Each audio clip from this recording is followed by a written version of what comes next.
दोस्तों, अगर आपको पता चले आप जिसके साथ पिछले 3-4 महीने से रह रहे हैं, वो आपका एक बहुत अच्छा दोस्त है, उसके साथ खा रहे हैं, पी रहे हैं, मस्ती कर रहे हैं और खबर आपको मिले कि जिसके साथ आप रह रहे हैं, वो तो काफ़ी सालों पहले मर चुका है, यानी उसकी डेथ हो चुकी है। तो आपका शरीर भी काँपेगा, आपको झटका लगेगा।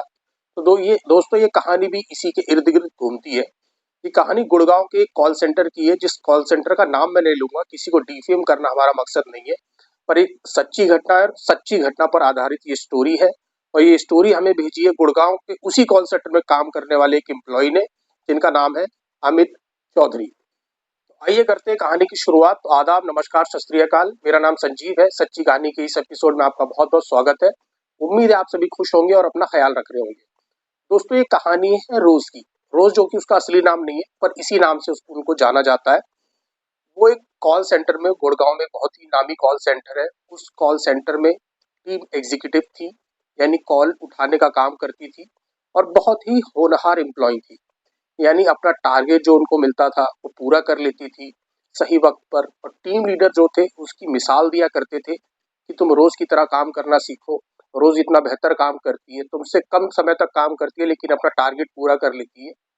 तो पूरे कॉल सेंटर में वो बहुत ही फेमस लड़की थी, जिसको हर इंसान जानता था कि वो काफी मेहनती है। रोज की एक दोस्त थी, उस दोस्त का नाम मैं नहीं लेना चाहूंगा। रोज की जो दोस्त है वो रोज से पूछती थी कि तुम इतनी मेहनत कैसे कर लेती हो, तुम इतना सारा काम कैसे कर लेती हो। तो रोज कहती है कि बस काम में मन लगता है, मुझे मेहनत करना बहुत अच्छा लगता है, मुझे बहुत पैसे कमाने, अपने माता के लिए, अपने पिता के लिए। तो दोस्तों होता क्या है कि एक दिन कॉल सेंटर में की शिफ्ट खत्म होती है, यानी शिफ्ट खत्म होने के बाद सब अपनी अपनी कैब में बैठने जा रहे थे। तभी वहां पर एक फोन आता है, इनबाउंड कॉल आती है। इनबाउंड मतलब एक कॉल आती है किसी कस्टमर की। तो रोज अपनी डेस्क पर जाती है और फोन को उठाती है। अब घर जाने का टाइम हो रहा था। वैसे अमूमन जो रोज थी 3-4 मिनट में कॉल को खत्म कर देती थी, और अब जो वो कॉल था 1 मिनट नहीं, 2 मिनट नहीं, 3 मिनट नहीं, 40 मिनट तक वो कॉल चलता रहा। अब कॉल चलने के बाद जो उसकी टीम लीडर थी वो रोज के पास आई, देखी इतनी लंबी कॉल चल रही है, ऐसा क्या मामला है। तो उसने दूसरे फोन से उठाकर एक बार चेक किया कि देखो कस्टमर कह क्या रहा है। टीम लीडर ने दूसरी तरफ से रखा हुआ फोन उठाया और बड़ी हैरान हो गई, क्योंकि रोज जिस फोन पे बात कर रही थी, रोज की आवाज तो आ रही थी लेकिन सामने की तरफ से कॉल पर कोई था ही नहीं। पर रोज बात करते चले जा रही है और ऐसे बात कर रही है जैसे किसी से लड़ रही हो, झगड़ रही हो।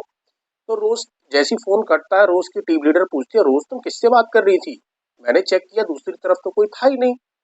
तो रोज बात को टाल देती है, कहती है कि अरे कुछ नहीं, बस ऐसी कुछ इधर उधर की बातें गोल गोल घुमाती है।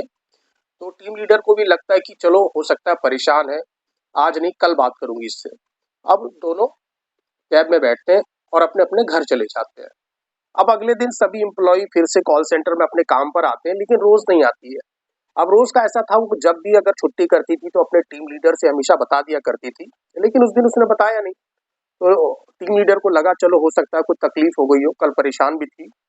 अब वो 1 दिन नहीं आती, 2 दिन नहीं आती, 3 दिन नहीं आती, 5 दिन तक नहीं आती। तो उसकी टीम लीडर को डर लगता है, क्योंकि एक जो कंपनी होती है उसकी एक लाइबिलिटी होती है कि अगर उसका एम्प्लॉय उसको बिना बताए नहीं आ रहा है तो उसकी पूछताछ करना उनको बनता है। तो वो एचआर में कंप्लेन देती है कि हमारी होनहार एम्प्लॉय है, रोज इतने दिन से आ नहीं रही है बिना इंटीमेशन के, तो आप एक बार क्रॉस चेक करवाएं। तो अब रोज का जो एड्रेस निकाला जाता है और उस एड्रेस पे एक टीम भेजी जाती है जहां पर रोज रहती थी। अब वहां जाती है तो टीम एकदम हैरान और परेशान हो जाती है। परेशान इसलिए हो जाती है कि जहां पर उसने एड्रेस दिया था वो लैंडलॉर्ड कहता है कि इस नाम की कोई भी महिला हमारे यहाँ किराएदार रहती ही नहीं है। एक्चुअली हम तो किराए पे कमरा देते ही नहीं है। तो आपसे शायद गलतफहमी हुई है, आप कहीं कहीं और का एड्रेस आपको मिल गया, आप कहीं और ढूंढिए।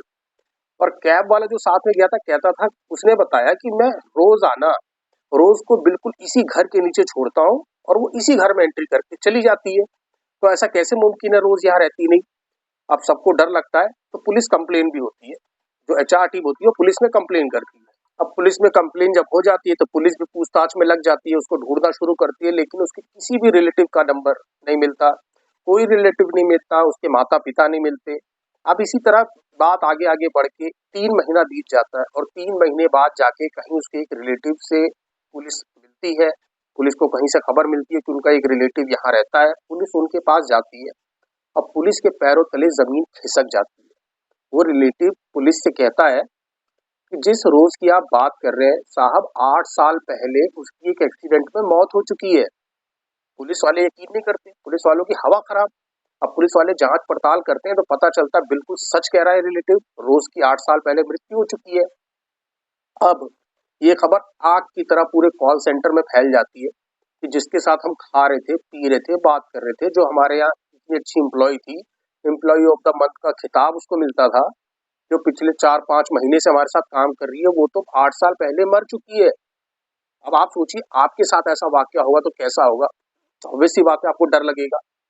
तो उसकी जो सबसे अच्छी बेस्ट फ्रेंड थी रोज़ की, जिसका नाम मैंने आपको बताया नहीं है, वो उसकी एक बेस्ट फ्रेंड थी और एक फ्रेंड और थी। जब उस बेस्ट फ्रेंड को ये पता लगता है कि जिसके साथ में भैया 3-4 महीने से खा पी रही थी, अपनी बातें शेयर कर रही थी, वो अपनी बातें मुझसे शेयर कर रही थी, वो 8 साल पहले मर चुकी है। उस फ्रेंड को इतना डर लगा कि उसकी कार्डियक अरेस्ट से मौत हो गई, यानी दिल का दौरा पड़ने से उसकी मौत हो गई। और जो दूसरी दोस्त थी वो मेंटली डिस्टर्ब हो गई, उसका मेंटल हॉस्पिटल में काफ़ी दिनों तक इलाज चला, लेकिन फिलहाल वो ठीक है। और दोस्तों, जब ये घटना पूरी आग की तरह फैली तो जांच में पाया गया कि ये कॉल सेंटर जहां पर बना है, पहले यहाँ पर बहुत बड़ा एक कब्रिस्तान हुआ करता था। उस कब्रिस्तान पे वो कॉल सेंटर बना है। तो लोगों का अब ये कहना है कि ये कहीं ना कहीं रोज का भूत था या उसकी आत्मा थी, जो यहाँ पर आके अभी उसकी आत्मा को शांति मिली नहीं है, तो वो यहाँ पर घूमती थी और ये सब काम करती थी। उस दिन के बाद से, यानी 2005 की घटना है, 2005 के बाद से अभी तक इस कॉल सेंटर में इस तरह की कोई घटना हुई नहीं है।